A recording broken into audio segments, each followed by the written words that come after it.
Hey guys, what's up? It's Trent with Bully Barn. I'm going to talk today about should you or should you not whelp your own litter.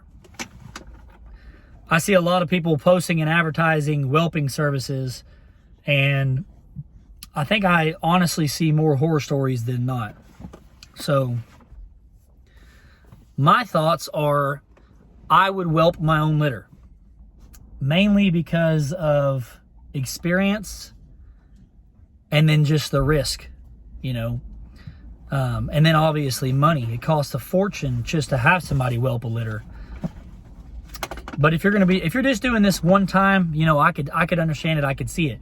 But if you're going to do this long term, you really need the experience, and you need to learn how to whelp a litter. And that boils down to, every aspect of it, you really need to know what you're doing.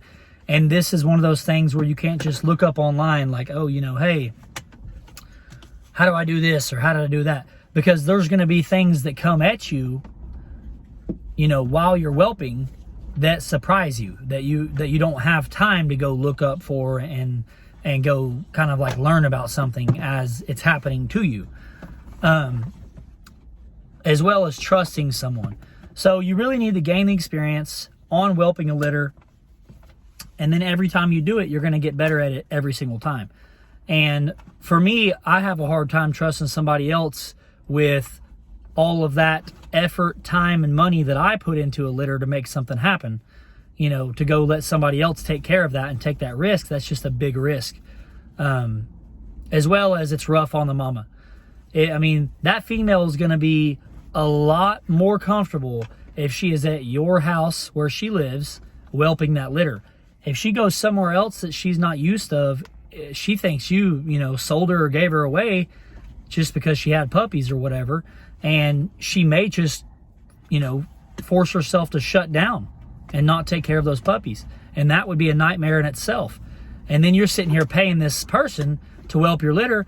And then this person goes, well, sorry, it's not my fault. Your female's not taking care of the puppies. And they still want the money. Because you were going to pay them to whelp a litter. Well, it's your female's fault, not their fault. So they're going to want your money either way. And then that could turn into a huge nightmare. As well as trusting the person to whelp your litter.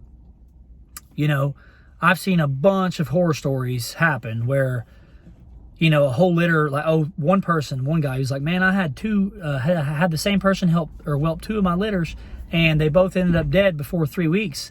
And I was like, dude, holy crap, that's a huge loss. And another guy had a different whelper whelp an entire litter, and every single one of them ended up with kennel cough. And that would be terrible. That's another thing too. You don't know where these dogs are going and what they can pick up while they're there. If this person's whelping litters all the time, they're going to have dogs from all over the place, going to that one person's house. What all have they brought there? How many moms brought different parasites and diseases and stuff like that there? And that could just turn into a whole nightmare. Your dog, your female, she's got to go out in that yard at some point and go to the bathroom. It depends on where she goes. She could pick up parvo, and then all your puppies die from parvo. The mama has parvo, and then she brings that back to your place and gives all your whole entire yard parvo. And that would be a nightmare, guys. But also, you need to learn what a good mama and a bad mama is. Sometimes the moms will have issues with taking care of the pups. They don't want to. They may bite or try to eat a couple of the pups. There's some crazy things that happens like that. That kind of happens like that. So you really need to gain the experience in whelping a litter, in my opinion. And then you got to trust somebody. Is that whelper gonna sell 2 or 3 of your pups and say, oh, they died, and just kind of pet home them so they can make some extra money? You don't know. Does that person truly know what they're doing?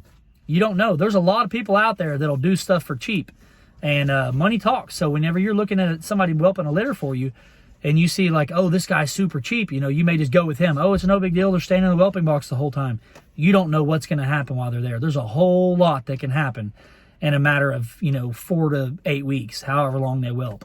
But the big thing is going to be gaining the experience and learning, the do's and don'ts, and learning what a good mama and a bad mama is, learning your different portions of mush and kind of, you know, milk replacers you may use, or, you know, dog food you may use, or whatever.